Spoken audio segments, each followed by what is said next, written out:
Bismillahirrahmanirrahim. Assalamualaikum warahmatullahi wabarakatuh.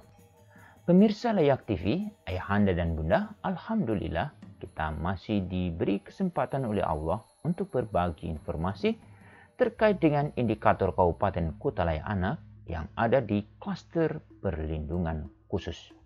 Informasi ini bersumber dari Kementerian Pemberdayaan Perempuan dan Perlindungan Anak yang bertanggung jawab dalam pengembangan Kabupaten Kota Layak Anak di seluruh Indonesia.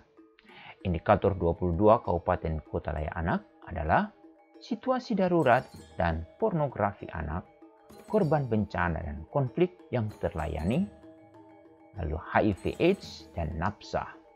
Pada bagian pertama ini kita akan membahas terkait dengan bencana. Apa saja pertanyaan yang perlu dijawab oleh setiap kabupaten kota Layak Anak terkait dengan indikator 22 berhubungan dengan bencana adalah: pertama, apakah tersedia lembaga layanan bagi anak korban bencana dan konflik? Jawabannya ya atau tidak. Jika ya, bentuknya apakah berupa P2TP2A atau sejenisnya yang saat sekarang adalah disebut UPTD PPA.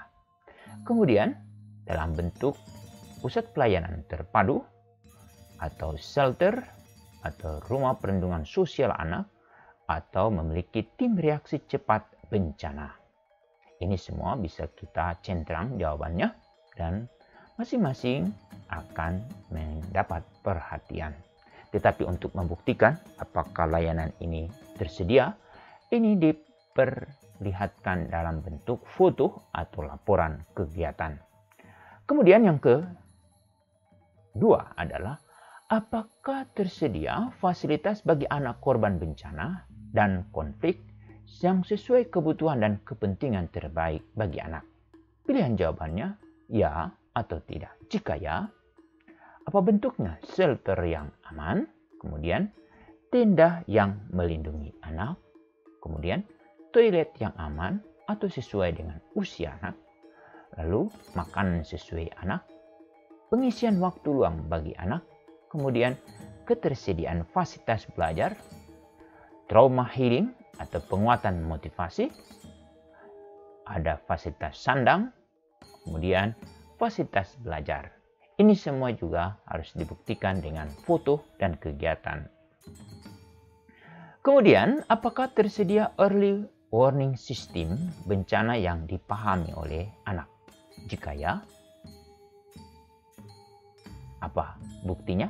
Jika tidak, beri argumennya. Ini semua juga harus dibuktikan dengan foto jenis early warning system yang dimiliki oleh setiap kabupaten kota terkait dengan bencana yang mudah dipahami oleh anak.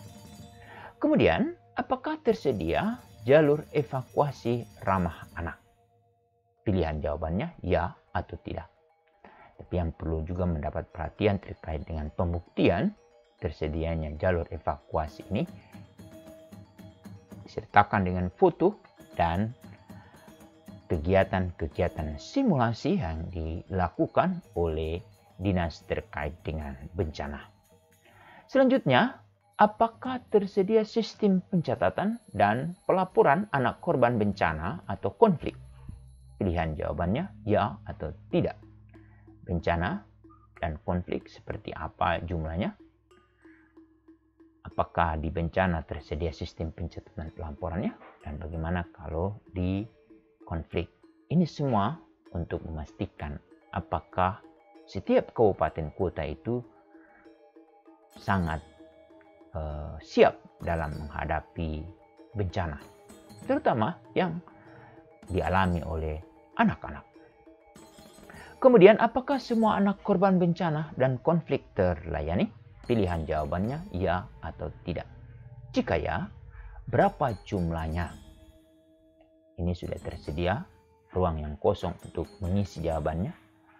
Jumlah anak dan orang tua yang melaporkan anak di pengungsian, jumlah anak yang mendapatkan layanan kesehatan, jumlah anak yang mendapatkan layanan kesehatan, jumlah anak yang mendapatkan layanan sosial, jumlah anak yang mendapatkan layanan bantuan hukum terutama indikasi adanya trafik anak, Kemudian, jumlah anak yang mendapatkan reintegrasi sosial dan pemulangan, jumlah anak yang mendapatkan akses pendidikan, indikasi sekolah drop out, ini memastikan tidak ada. Kemudian, jumlah layanan home visit pasca pengungsian. Ini semua juga harus dibuktikan dengan data dan laporan. Kemudian, apakah ada Satgas PPA, psikolog, pekerja sosial, pengacara, tenaga medis, konselor, dokter, psikiater, atau tenaga medis lainnya di lembaga layanan korban bencana dan konflik? Jawabannya ya atau tidak. Ini kami sediakan semacam matriks untuk mengindikasikan jumlah-jumlah dari Satgas PPA, psikolog, pekerja sosial, pengacara, tenaga medis, konselor, dokter, psikiater, dan lainnya. Kemudian, apakah ada peran serta forum anak atau sejenisnya dalam pencegahan konflik? Pilihan jawabannya ya atau tidak. Jika ya, apa perannya? Dalam bentuk kampanye, penyuluhan, pelatihan teman sebaya, pengurangan risiko konflik, dan mitigasi bencana. Semua ini harus dibuktikan dengan laporan kegiatan forum anak, baik itu sebagai pelopor dan pelapor. Apakah ada peran forum anak atau kelompok anak dalam pengelolaan risiko bencana? Pilihan jawabannya ya atau tidak, yaitu A.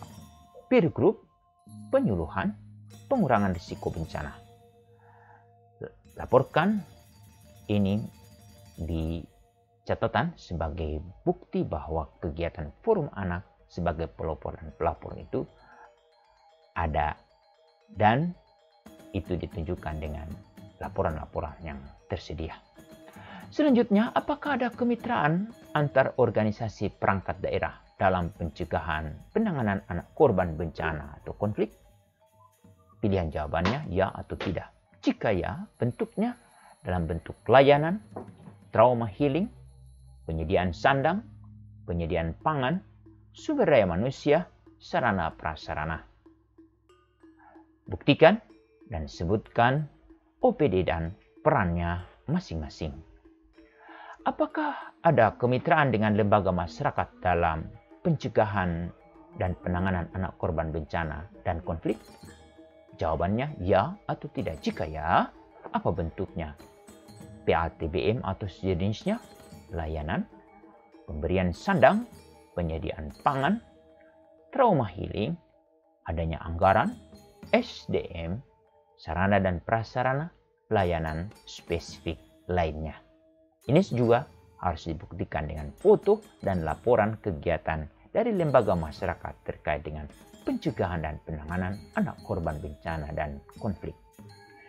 Selanjutnya, apakah ada kemitraan dengan dunia usaha masyarakat tentang pencegahan dan penanganan anak korban bencana dan konflik? Pilihan jawabannya ya atau tidak. Jika ya, apa bentuknya? Layanan atau trauma healing, pemberian sandang, penyediaan pangan, atau dalam bentuk anggaran, sumber daya manusia sebagai relawan dari perusahaan-perusahaan atau sarana dan prasarana. Ini kemudian juga perlu dibuktikan nama-nama dan peran dari setiap dunia usaha yang telah membantu pencegahan dan penanganan anak korban bencana dan konflik. Apakah ada kemitraan dengan media dalam pencegahan dan penanganan anak korban bencana atau konflik? Ya atau tidak. Jika ya, apa bentuknya? Yaitu penggalangan dana, ruang konsultasi di media, informasi atau berita positif bagi korban. Lalu ini juga harus dibuktikan dengan nama-nama media dan perannya masing-masing. Kemudian yang terakhir, apakah ada program inovasi dan penanganan korban bencana yang ada di kabupaten kota ibu bapa?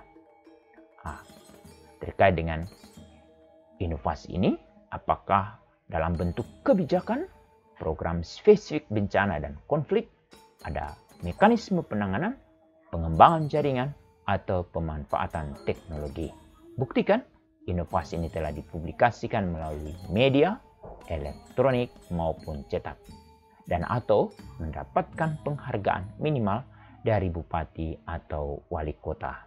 Demikian Ibu Bapak terkait dengan indikator 22 Kabupaten Kota Layak Anak, yaitu situasi darurat dan pornografi anak, khusus lebih spesifik terkait dengan bencana dan konflik.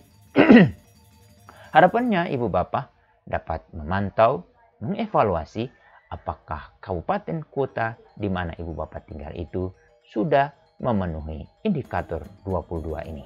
Demikian. Assalamualaikum warahmatullahi wabarakatuh.